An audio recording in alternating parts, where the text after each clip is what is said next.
Welcome to the party, everyone. This is my personal deck, or commander deck, Xenogos, God of Revels.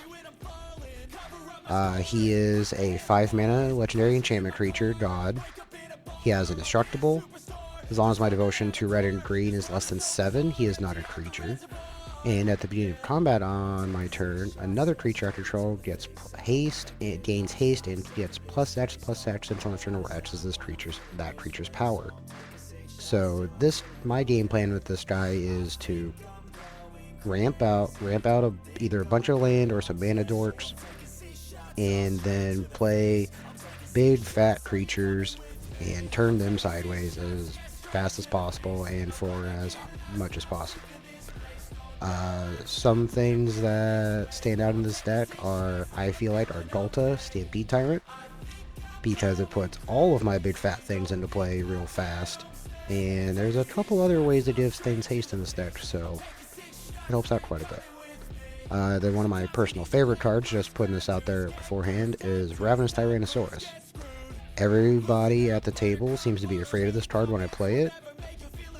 I understand why, but it is easily killed, so it can kill people, but like I said, removal's all over the place. So let's get into this deck tech.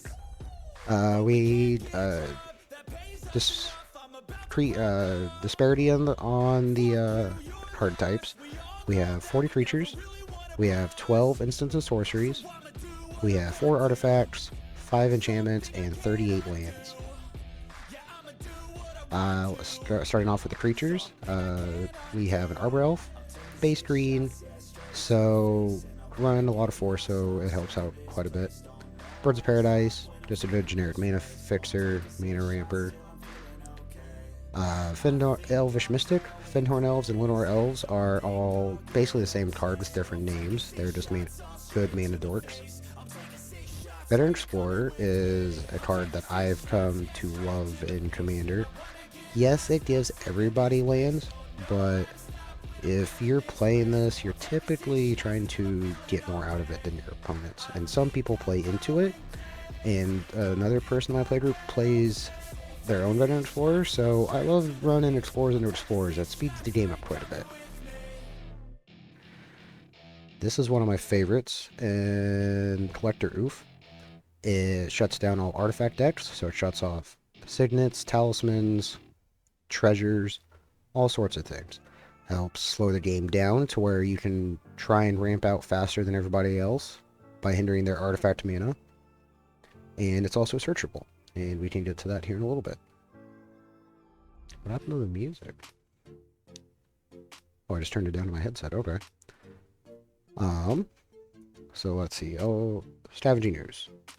Good graveyard, hate, grows, gains life, interacts with the graveyard, which don't have a whole lot in here, but this is one of the bigger ones, and a searchable.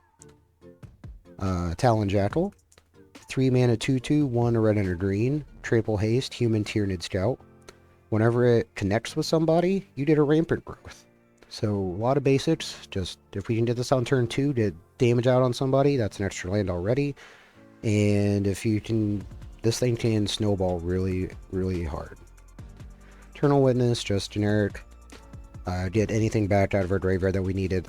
If we need like an extra land that somebody blew up, or if there's a creature that died that we want back, or some kind of removal spell, or a draw spell. Just a little bit redundancy. Farhaven Elf and Wood Elves are almost the same card. Farhaven only gets a basic and puts into play tapped. Wood Elves lets you get any forest and puts it into play untapped if it would normally come into play untapped. So I prefer Wood Elves over Farhaven Elves, but I like having both in there. Outcaster Trailblazer is a 3 mana 4/2. When it enters, add a mana of any color. Whenever creature's power 4 or greater enters under your control, draw a card. It has plot. Don't often plot it, but I have plotted it a couple times, but not a lot. Just a good way to draw cards. We also run a lot of creatures with power 4 or greater, so it's just a draw engine.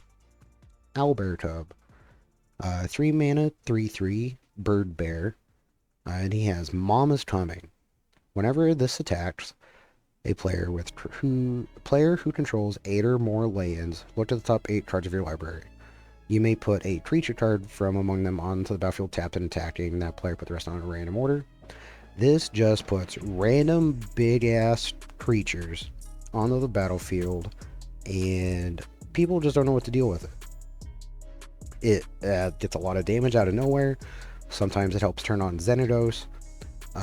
This also plays well with Veteran Explorer by giving your opponents lands.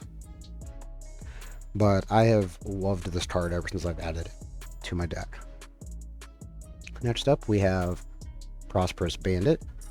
3 mana 2/2 Raccoon Road with Offspring 1. It has First Strike, and whenever this deals combat damage to a player, create that many tap treasure tokens. I know this is a slight nombo with Collector Oof, but again, being one-ofs and don't always get this out or the search card for it. And this just helps to ramp us out more. It's a little bit slow with them being tapped treasure tokens, but still, people kill this thing on demand, or if not, they just try to have bigger creatures, so it doesn't really matter. Wrecked Sage enters, destroys an artifact or enchantment, 3 mana 2/1. Just generic, good, searchable target, and helps keep stuff out of our way so we can continue attacking people. Already talked about Wood Elves, just a better version of Farhaven Elf. Next up, we have Ansrag, the Quake Mole. 4 mana 8/4 legendary creature Mole God. Whenever this becomes blocked, untap each creature I control. After this combat, there is an additional combat phase. And then for 3, and then double Gruel, it must be blocked each combat if able. I have killed lots of people just by pumping this the first time, because every time that we did an extra combat step, we did an extra Xenogos trigger. So we can just multiplies damage easily, even across different creatures, if we can get this thing to be blocked every turn. We typically have the mana for it, and I think I've done this like once since I've added this to the deck, maybe twice. Ashroot Animist. 4 mana 4/4 Lizard Druid with Trample. Whenever this creature attacks, another creature I control gains Trample and gets +X/+X, where X is this creature's power.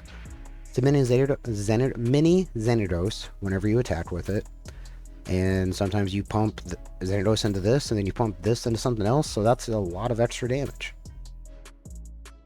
Dragonborn Champion, 4 mana 5/3 with Trample. Whenever a source I control deals 5 or more, I draw a card. To a player, I draw a card.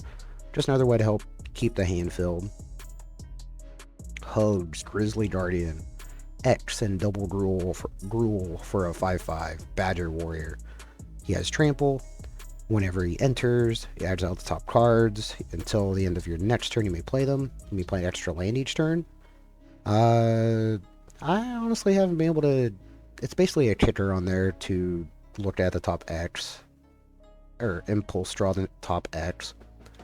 And I don't know, either I haven't seen him a lot, or I just haven't been in many positions where I can do that. But other than that, he's 4 Devotion Pips as a 5/5 with Trample. He hits really hard and can get right on through. This is a recent update in Evercoat Ursine. 5 mana 6/5 Elemental Bear with Trample. And then Hideaway 3, Hideaway 3. So look to the top 3, put one of those underneath it, put the rest on bottom. Do the same thing with the next 3, 1 underneath, 2 on bottom. And then whenever he deals combat damage to a player, you can play one of them. So it's just, if you can get him out, pump him up, or give him haste, get in on somebody for really easy that doesn't have a big defense, or defense going, and then you just get free creatures or situational spells. Pretty good, I like it. Ilhard the Raise Boar. 5 mana 6/6 legendary creature Boar God with Trample. Whenever he attacks, I basically sneak attack something. Difference is, rather than the creature dying, it goes back to my hand. And whenever this dies or is exiled from play, I may put it third from the top. Just a way to be recursive and helps cheat out really fat things really fast. Carlock, Fury of Avernus. I don't know if I pronounced that right. Please correct me in the comments if you're still watching. 5 mana 5/4, Tiefling Barbarian. Whenever I attack, if it's the first combat phase, I untap all creatures, they gain first strike, and then I get another one. Background doesn't do anything in this deck, it's just 5 mana 5/4, extra combat step, let's go. Osier Kazlam, Deepest Growth. 5 mana 6/5 legendary creature god, has trample. Whenever it deals combat damage to a player, I reveal that many cards, and I put a creature and or a land from those into play. Put the rest on bottom. When it dies, it turns over into this land that can turn itself back over if I have the City's Blessing, basically. And this thing just cheats stuff out. This is like a nice, if you can get your Xenogos out on turn 4, generally you can. You play this on turn 5, make it a 12/11. Get into somebody, you're generally still looking at like 5-6 cards. You're either ramping out or you're cheating something really big into play. I love it. Another recent addition I've been trying out, Streamer Killer. 5 mana 5/5 Tyrannid with trample. And whenever I cast a creature spell with mana value 5 or greater, it lava axes anything. Thing is just I don't draw this when I want to, and or there's other things I want out more when I do have it. So this is possibly getting cut before too long, but I like the concept of it. Bane of Progress, an oldie but a goodie, 6 mana 2/2 elemental. Whenever it enters, destroy all artifacts and enchantments, put a 1/1 counter on it for each permanent destroyed this way. As you can see, we run 9 cards that can be affected by that, other than tokens. So we're just trying to blow up everybody else's stuff and make this thing really big and hopefully knock them down a couple pegs if need be. Generous Ent, 6 mana 5/7 Tree Folk with reach, enters, trade a food with 4 cycling 1. It's namely here for the 4 cycling just to help smooth out land draws a little bit. I have mostly a budget mana base at the moment, but this gets better with the better lands you have access to. Kodla and Eudora is a 2 double Gruul 7/7 legendary creature ape dinosaur turtle. When it enters, I get to choose one. It gains trample and haste until end of turn, or it fights something I don't control. Either which mode usually does a lot of work. If you already have Xenogos out or something that already grants haste, then usually just fight something and swing on somebody that you know it won't die through combat. Oliphant is a 6 mana 6/4 with trample elephant. Whenever it attacks, another creature gets +2/+1 gains trample end of turn with mountain cycling. It's primarily here for the mountain cycling, but is still very good with the attack trigger. Just giving another one of your big beasties trample that don't already have trample just helps push damage through. One of my all-time favorite cards in the deck is Ravenous Tyrannosaurus. If I'm not mistaken, this take I already talked about this one a little bit. It's just 6 mana 6/6 Dinosaur Devour 3. Whenever it attacks, it deals damage equal to its power up to 1 other target creature. Excess goes to that creature's controller. So base, no devouring. You can just target with the Xenogos, make it a 12/12. Attack with a 12/12. Deal 12 damage to a creature. Presuming it dies, the rest of it goes out to its owner, and it's just a lot of damage out of nowhere. And people are scared of this card. In my playgroup. Next up is Rurthar, the Unbowed. 6 mana 6/6 legendary creature Odor Warrior with vigilance and reach, and it attacks each turn if able. Whenever a player casts a non-creature spell, it deals 6 damage to them. People in my playgroup hate this card because they're trying to play just enough removal to do things, and the rest of it's usually like creature based. And so This guy's big, he attacks, and he blocks, and he's like, I'm usually already pushing some damage through, and my opponents are not always on the back pedal, but they're like, hey, you need to stop.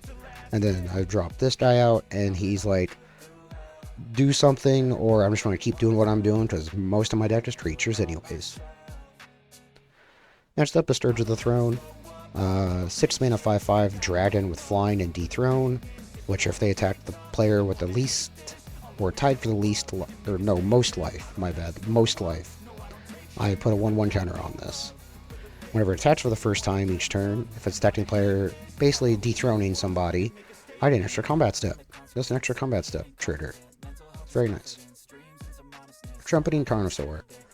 6 mana 7/6 dinosaur with trample. When it enters, discover 5, which is basically just Cascade. So, except I get to choose whether I want to cast it or put it in my hand. Really good. Or you can discard it for 3 and deal 3 damage to a creature or player. If need be, it's a removal spell. Generally, it's just 6 mana 7/6 second dude out, or ramp spell. Woodland Bellower is a 6 mana 6/5 with Beast. When it enters, I search my library for a non-legendary green creature with mana value 3 or less and put it into play.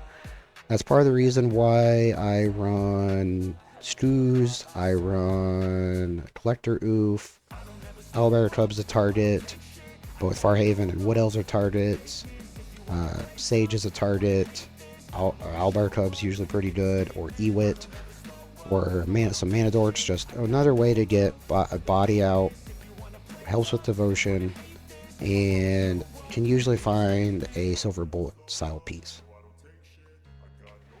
Wormcoil Engine is a 6 mana 6/6 artifact creature, Phyrexian Worm with lifelink, death touch, and when it dies, I create a 3/3 with each one of those abilities.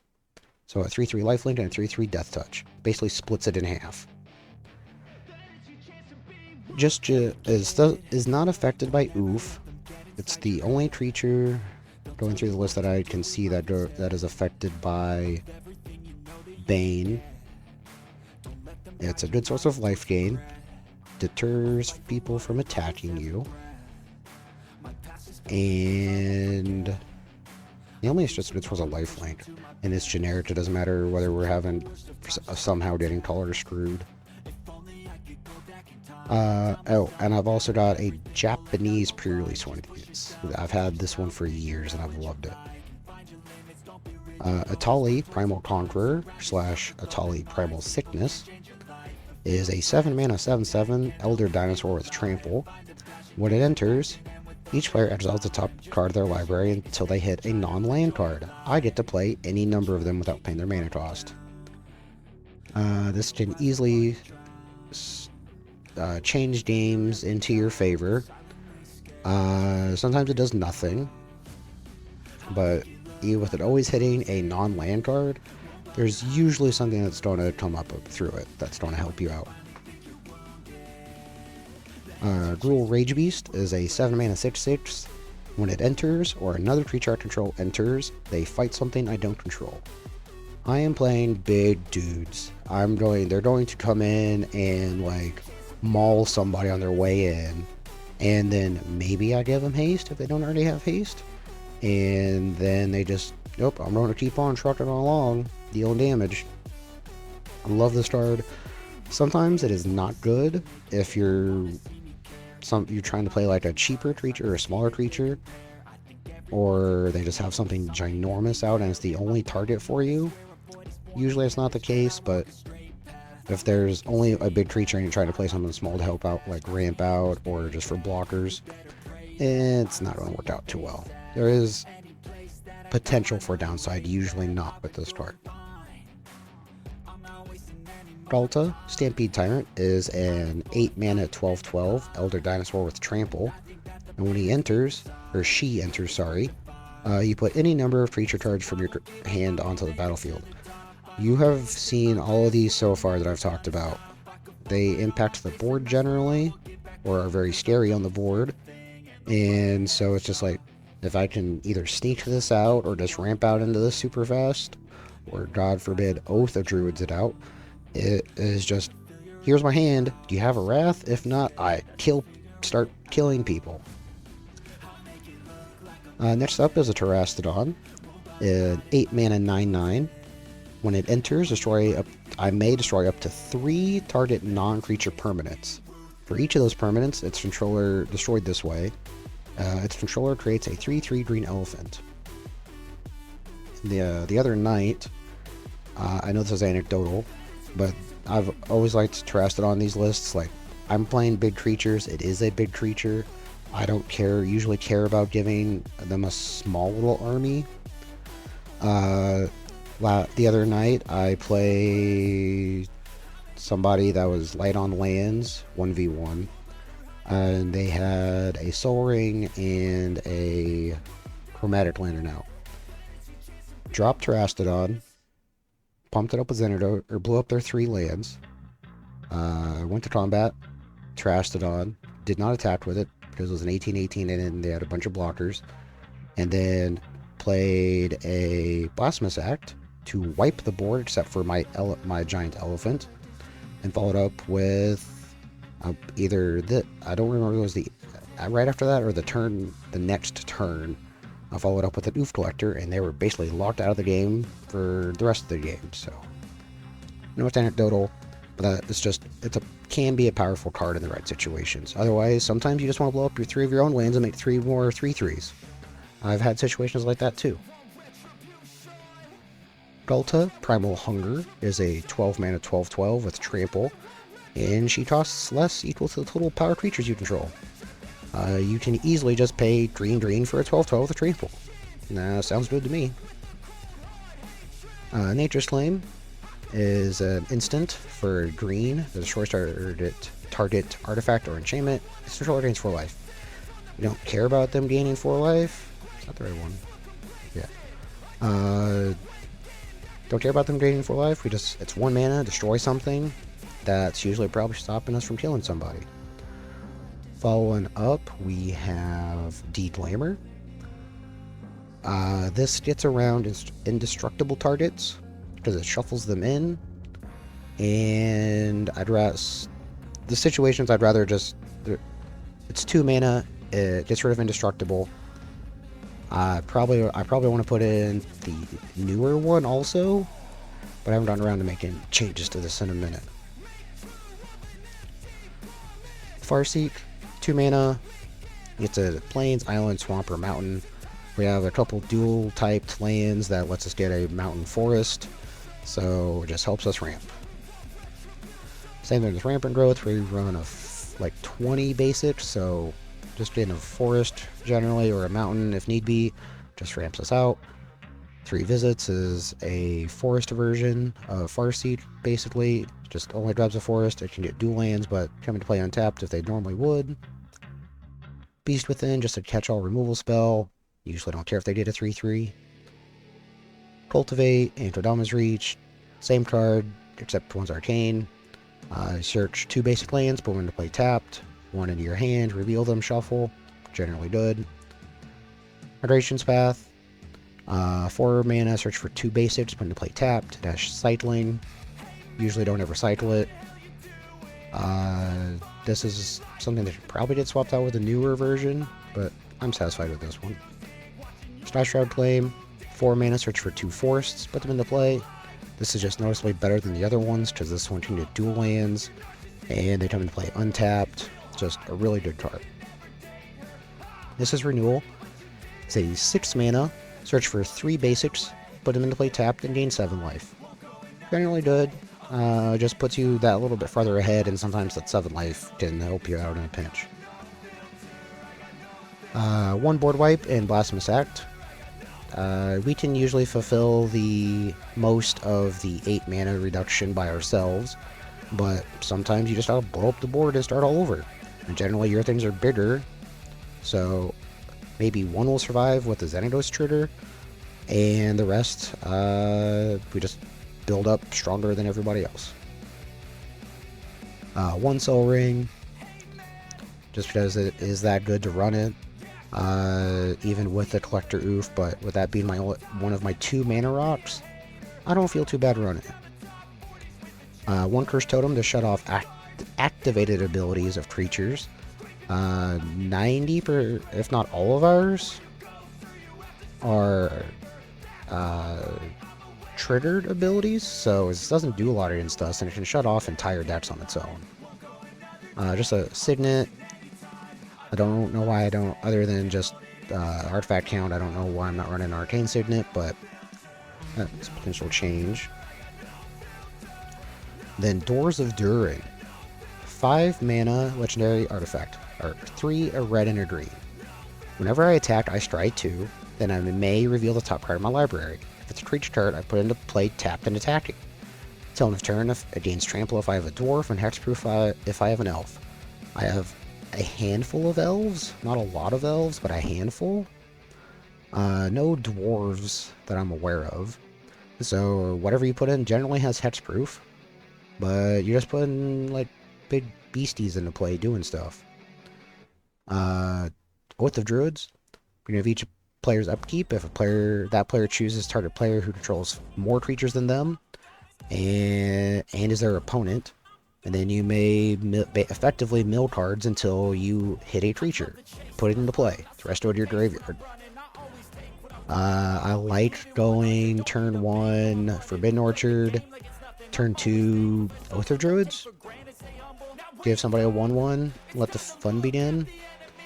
I have gone a game where somebody plays a Mana Dork turn 1. My turn 2, I play an Oath of Druids. I don't remember the rest of the turn cycle, but I don't get anything relevant. And then I go into Stampede Tyrant, into something with haste, and just like start railing on people. This is really strong. I like this card. It can either be really good or really bad, especially with these lower drops, but that's a risk I am willing to take. If anything, it just helps build a board state. Up the Beanstalk is when it is a 2-mana enchantment. When it enters, and whenever you cast a spell with mana value 5 or greater, which most of our creatures do, we draw a card. Just another way to help keep the cards coming. Rhythm of the Wild is a 3-mana enchantment, 1 in rule that says creatures you control can't be countered. Non-token creatures you control have Riot, so I can either give them haste or a 1/1 counter as they come into play. Just helps push creatures through, and is another way to give multiple creatures haste rather than just one a turn. Monstrous Vortex is a 4-mana enchantment that says whenever you cast a creature spell with power 5 or greater, discover X for X that spell's mana value. So if I play, where is it? If I cast a Hugs, I get a discover 4 plus whatever I pay for X. Not bad. Just more free dudes at a faster rate. We can usually get this out early. And it just free extra cards just help keep the game going. Sneak Attack. Awesome card with all these big things. Pay 1 mana for a Kodla. Fight something. Somehow it already has haste. Here's 7 damage. I just want to die anyways. Ravenous Tyrannosaurus. Swing for 6. 6 to that thing. Rest to you. Blah, blah, blah. Just helps push damage through. And then the lands. This is something I'm probably going to take out before too long. I don't usually ever have an opportunity or a need to activate its Ascend ability or City's Blessing ability. But it's there if you need it. Just one of the few colorless lands that are just there for utility. Blighted Woodland is a land that has for a colorless, or I can pay 3 and a green to basically Migration Path. This helps ramp a little bit, fix our colors. Generically okay land. Cinderblade, cheap dual land, comes into play untapped if we have 2 more basics. We run 21 basics, so there's a good chance of that, and we have a lot of land ramping things that search for specifically basics, so helps out with that. Commander's Tower is always good. Forbidden Orchard, I only play this for the Oath of Druids, but still, when it lines up, and it's really good. 15 forests, 1 game trail. This is one of the lands I want to swap out for at least a mildly better dual land. Same with the Gruul Guild Gate. I like the Gruul Turf. I like the Wolf Run. Land that has X and Gruul tap. Target creature just plus X plus 7 and trample in the turn. Just helps push damage through. Mosswort Bridge, Hideaway 4. It comes to play tapped, draw or taps for a green, 1 green, instant speed, Owlcast, and a Tolly. What all do you guys got? I like it. Easy to meet on the condition. 6 mountain, Red Landscape. Situationally worse Blighted Woodland, generally better, because I'm usually getting forests anyways, but not a land that I love running, but I don't have a problem running. This is on my short end to replace soon, hopefully, because my mana base is really budgety. Sheltered Thicket. I like this one because it is a dual land. Cycling usually never comes up. I usually ramp this into play somehow. And it's a dual land, so I like it. Shivering Oasis. Just into play tapped. Starred the Rage Pits is a mini version of Wolf Run, and I've liked this for a long time. The trample, it's just namely gives it target creature trample. Land I wouldn't mind getting swapped out. And I don't mind the wooded ridgeline because it is a dual land. Well, that is my first personal deck tech of my own decks. I hope everybody who has stayed through this long has enjoyed it. I've liked going over this. Didn't think I would, but not as bad as I thought. If you guys like this type of content, just I do the regular shield stuff. If you guys like this type of content, please don't forget to like, comment, and subscribe. Every little bit helps the channel grow. I have been sitting at just over 100 for I don't know how long, and I wholeheartedly appreciate anybody that has stayed through my shorts pack opening drought, because things have just been super tight, and I've been still trying to push out some content. So real life just gets in the way, and with depression and all that stuff. Not trying to blame it on that, but it is attributable to why I'm not so slow at it, or why I am so slow at it. Again, hope everybody likes the content. I am probably going to be doing another 1 or 2 of these, see if it can actually do some, see if people like this stuff. My next ones are either going to be my Brea Ethereum Sculptor or my Gitrog Monster deck. Both those are two of my other favorite decks.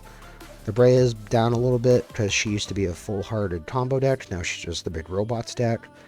Then Gitrog is land style combo that after going through and looking at my list, there's already some things I want to change, so I'm going to change it before I get that video out. Again, just want to say thank you, and I'll see you guys on the next one. Peace.